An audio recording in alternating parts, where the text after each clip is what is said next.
So I came across a debate video about Christianity, and they were arguing the legitimacy of the Bible and the legitimacy of Christ and the four Gospels. And one of the things that was brought up was symbolism. What does this mean? What does that mean? Does this really mean what it means, or is there a hidden meaning behind it, right? And so I always tell people it's important to understand Christ. If you don't understand Christ, you can never preach about him. Don't enter a debate. Don't enter any sort of, questioning from another individual if you do not know. And if you do not know, it's okay. Just say you do not know. You cannot answer the question. Don't sit there and try to get on your high horse, be prideful, and do what? And try to answer a question you don't know the answer to. Do not do that. First of all, you shouldn't be debating. Bible tells you we should not bicker or quarrel about the law, right? So you shouldn't even be getting into an argument, debate style thing in the first place. If somebody has a question for you, you may answer the question, as the Bible does tell you. What, you should have all your answers ready so that when somebody asks you a question, you know what to say. You know how to answer the question, right? And so when it comes to symbolism, look no further than Revelation chapter 12. We will go by this verse by verse just so you can see and get a glimpse of what symbolism looks like and an example of symbolism within the Bible. So this is Revelation chapter 12. And a great sign was seen in heaven, a woman having been clothed with the sun, and the moon was underneath her feet, and on her head a crown of 12 stars. Now, is this talking about a literal woman? No. The woman here, 12:1, is Israel. The crown with the 12 stars represents the 12 tribes of Israel. That is what it is. Now let's keep going. Verse 2. And having a babe in womb, she cries, having been in labor and having been distressed to bear. And another sign was seen in heaven. And behold, a great red dragon having 7 heads and 10 horns, and on his heads were 7 diadems. Is this a real great red dragon? No, it is Satan. The dragon here is Satan. That is exactly what the symbolism is, right? The dragon is to represent Satan. Satan is the being. He's the great red dragon. Let us keep going. We look ahead and we go, and his tail drew the third part of the stars of heaven, and he throws them onto the earth. And the dragon stood before the woman, being about to bear, so that when she bears, he might devour her child. Did a literal dragon take his actual tail and swipe up into heaven and knock down a third of the stars? No. Stars represents angels. Satan dragging his tail is representative of what? Evil. Satan uses evil to infiltrate a third of the angels in heaven, causing them to what? To be casted down, because God has examined them and seen what? That there is wickedness, there is evil within their system, and that nothing in heaven is evil. Everything is pure, everything is righteous. So now that God has seen that there's evil within them, he casts him down. And so Satan takes him along with him. That is what that means when the great dragon takes his tail and knocks down a third of the stars. It is not talking about a literal great red dragon taking a literal tail and knocking down literal stars and casting them out on the earth. It is about what?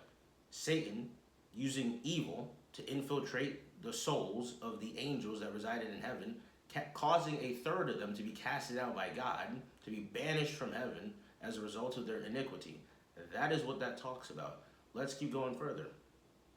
And so it says, and she bore a son, a male, who was going to shepherd all nations with the iron staff. And her child was caught away to God and to his throne. The male child that this woman bore, Israel, is what? Is Jesus. The male child is going to rule over the nations with an iron staff. That is Jesus. That is what it is talking about. Let's keep going.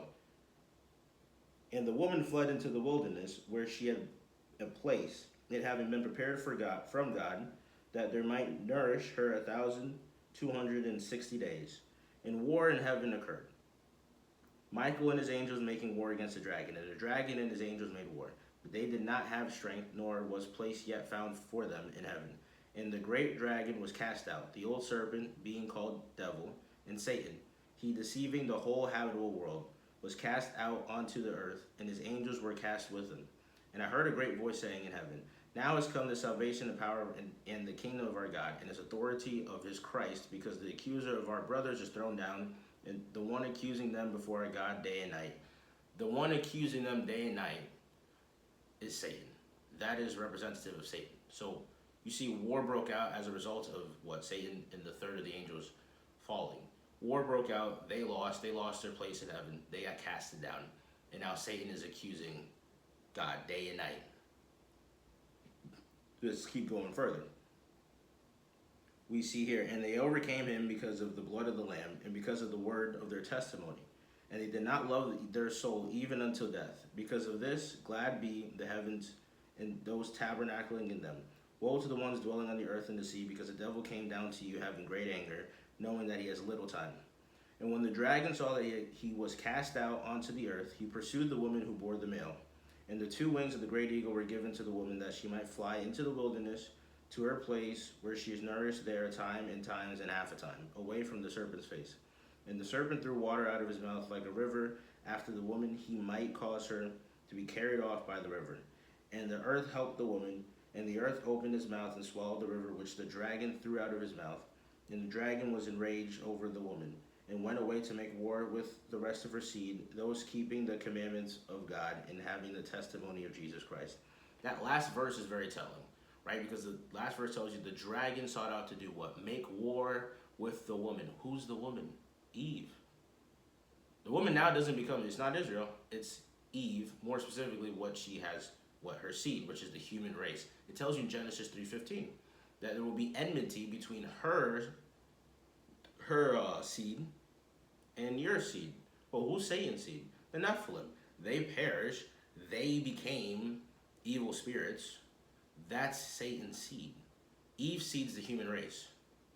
Eve means mother of all living. So we know that you see how that works? We know that that's now the woman is not just Israel. It is the human race. So there will be war between the human race and the dragon's seed, Satan's seed, which is the Nephilim, evil spirits. That is why we always say it's a war between us versus evil. Good versus evil, to be specifically, because that is what is going on. That is what God has said will occur in Genesis 3:15, and it's repeated again in Revelation 12. So this is just an example of what you should be, you should be doing. You should be understanding what this means, what that means, what this means, because a lot of it in Revelation is not literal. It's symbolic.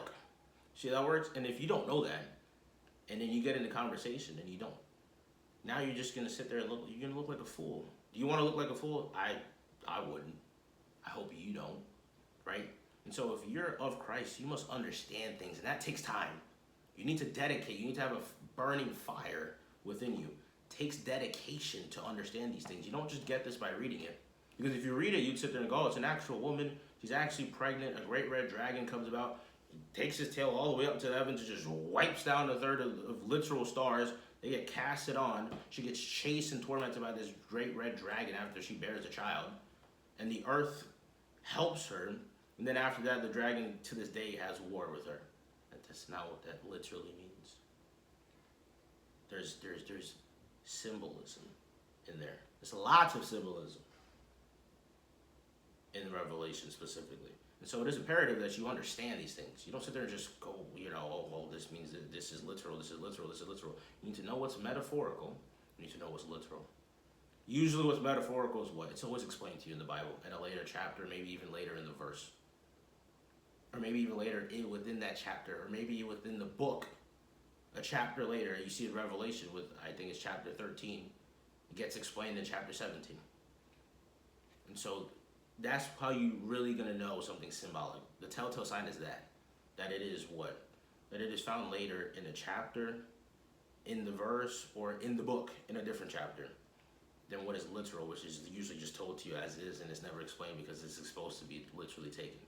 So please, be knowledgeable in Christ. Ask for him to give you wisdom so that you may be able to see these things. This is just one example. There's a plethora of examples I could use. But it is important that you don't just claim divinity, just read, and just say, I read. Read to understand. To understand means to know. To know means to understand. They're interchangeable. You need to understand. I cannot stress this enough. You need to literally understand what you're reading, because if you sit there and just say you're of God, why? Why read the Bible? And What's the point? 10-year-old can read the Bible. Does that mean they're of God? That's not what that means. They believe in it. They understand it. They know it. Do you know it? Do you understand it? Do you believe in it? If you do, great. If you don't, well, if you say you're of God, you better get to knowing Him. You better get to knowing Him, and you better get to understanding Him. Otherwise, you'll be lost, because you'll never understand why this occurs, why that occurs, why this occurs, why that occurs. What's the explanation for this? What's the explanation for that? All of it's told to you. Do your searching. Do your searching. That takes time. Dedicate your time. Don't cast out, God for worldly things. So they're like, oh, I don't have time. I'm playing that. You spend hours playing video games. You spend hours talking about useless things. You spend hours going outside doing all these things that you shouldn't be doing. Go to the club, right? Casual sex, bars, drinks, you name it. Weed, drugs, whatever. You dedicate time to that. You can't even dedicate time to Him, to read, to research, to understand. Put God first. There's no reason you shouldn't. And it is no wonder you're still in the state that you operate in. You're still in the miserable state you operate in. Why? Because he doesn't live in you. You think He does. That's why He keeps saying, well, things are going to get better. These things are not going to get better because he doesn't live in you. You don't live in Him. He doesn't live in you. You just claim Him. As He tells you. Many claim Me with their tongues. Their hearts are far away from Me. It's easy to say it. Live by it. Then you'll receive it. As He tells you. Seek first the kingdom of heaven, and all will be added unto you. So seek it. Understand what you're reading. Don't get into useless debates and not know what you're talking about, because you're going to make yourself look like a fool. You're not making Him look like a fool. God cannot be mocked. He cannot be insulted. He cannot be made to be foolish. You are going to be made to be foolish. And as a representative of Christ, you better be grounded in Scripture. You better be grounded in understanding, because they will interrogate you, and you better, seriously, you better have all the answers.